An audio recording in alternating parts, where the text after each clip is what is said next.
क्या आप जानते हैं कि जब महावीर हनुमान जी ने रावण की स्वर्णमयी लंका में आग लगाई थी, तब एक ऐसा रहस्य सामने आया था जिसने स्वयं हनुमान जी को भी आश्चर्य में डाल दिया था। कहा जाता है कि हनुमान जी पूरी शक्ति से लंका को जला रहे थे, लेकिन लंका बार-बार जलने के बाद भी वैसी ही दिखाई देने लगती थी। आखिर ऐसा क्यों हो रहा था? क्या रावण के पुण्य इतने प्रबल थे कि अग्नि भी उसका कुछ नहीं बिगाड़ पा रही थी? या फिर इसके पीछे कोई छिपा रहस्य था जिसके बारे में बहुत कम लोग जानते हैं। आइए जानते हैं इस अद्भुत कथा के बारे में। त्रेता युग का समय था जब माता सीता की खोज करते हुए पवन पुत्र हनुमान समुद्र तट पार कर लंका पहुंचे थे।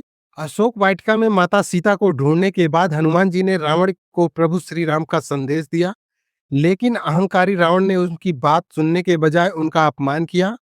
उसने आदेश दिया कि इस बानर की पूंछ में आग लगा दी जाए। रावण नहीं जानता था कि वही आग स्वर्णमयी लंका के विनाश का कारण बनने वाली है। राक्षसों ने हनुमान जी की पूंछ पर कपड़े बांधे, तेल डाला और आग लगा दी। लेकिन जैसे ही अग्नि प्रज्वलित हुई, महावीर हनुमान ने अपना विराट रूप धारण कर लिया। वे एक महल से दूसरे महल पर कूदने लगे। देखते ही देखते पूरी लंका अग्नि की लपटों में घिर गई। चारों ओर चीख पुकार मच गई। सोने के महल जलने लगे। रावण की ऐश्वर्यशाली नगरी धुएं से भर गई। लेकिन तभी एक विचित्र घटना घटी। हनुमान जी जहां जहां आग लगाते, कुछ समय बाद वही स्थान फिर से पहले जैसा दिखाई देने लगता, मानो लंका जल ही नहीं रही हो।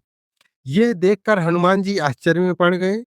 उन्होंने मन ही मन सोचा, क्या रावण के पुण्य इतने शक्तिशाली हैं कि अग्नि भी उसका कुछ नहीं बिगाड़ सकती, या मेरी शक्ति और सेवा में कहीं कोई कमी रह गई है। यह विचार आते ही उन्होंने अपने आराध्य प्रभु श्री राम का स्मरण किया। जैसे ही हनुमान जी ने प्रभु का ध्यान किया, उन्हें दिव्य ज्ञान प्राप्त हुआ। प्रभु श्री राम की कृपा से उन्हें पता चला कि जिस लंका को वो जला रहे हैं वो वास्तविक लंका नहीं है, वो तो केवल माया का एक प्रतिबिंब है। असल रहस्य कुछ और ही था। कहा जाता है कि शनिदेव उस समय रावण की कैद में बंद थे। रावण अपने बल और अहंकार के कारण स्वयं को तीनों लोकों का स्वामी समझने लगा था। उसने शनि देवता को बंदी बना रखा था। जब तक शनिदेव बंधन में थे, तब तक लंका का यह मायावी स्वरूप नष्ट नहीं हो सकता था। यह जानकर हनुमान जी तुरंत उस स्थान पर पहुंचे जहां शनिदेव कैद थे। उन्होंने अपने बल से बंधनों को तोड़ दिया और शनिदेव को मुक्त कराया। कहते हैं कि जैसे ही शनिदेव कैद से बाहर आए, उनकी दृष्टि लंका पर पड़ी और उसी क्षण एक अद्भुत चमत्कार हुआ। जो लंका अब तक बार बार पुनः दिखाई दे रही थी, वो वास्तव में धधक उठी। अग्नि की लपटें चारों ओर फैल गई। स्वर्ण नगरी जलने लगी। रावण का अभिमान राख बनने लगा। कुछ ही समय में लंका का वैभव समाप्त हो गया, क्योंकि समय आ चुका था कि अधर्म का अंत हो और धर्म की विजय हो। ये कथा केवल लंका दहन की नहीं है, ये हमारे जीवन का भी एक गहरा सत्य है। रावण की लंका केवल सोने की नगरी नहीं थी, वो अहंकार, मोह, लालच और माया का प्रतीक थी। जब मनुष्य अपने अच्छे कर्मों को भूलकर केवल भौतिक सुखों और अहंकार में डूब जाता है, तब वो भी अपनी मायावी दुनिया बना लेता है।